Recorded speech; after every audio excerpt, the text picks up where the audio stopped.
आज आपण सर्वजण या ठिकाणी दादांना आदरांजली अर्पण करण्यासाठी उपस्थित राहिलो आहोत. ही वेळ अशी वेळ आपल्या सर्वांच्यावरती येईल अशी कल्पना सुद्धा कधी केलेली नव्हती. अनेक मान्यवरांनी आपल्या भावना व्यक्त केल्या.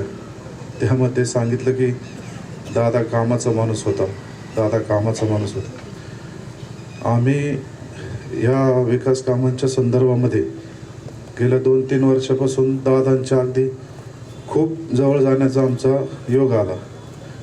आम्ही त्या वेळेला दादांचं कामाची पद्धत असेल, वेळेचं टायमिंग असेल, या सगळ्या गोष्टी आम्ही खूप जवळून अनुभवल्या. मी जास्त बोलणार नाही, फक्त एकच सांगतो, प्रत्येक ठिकाणी वेळेत जाणारा माणूस आज आपली वेळ चुकून आपल्यातनं निघून गेला असो. मी दादांना आपल्या सर्व उपस्थितांच्या वतीने भावपूर्ण श्रद्धांजली अर्पण करतो आणि या ठिकाणी थांबतो.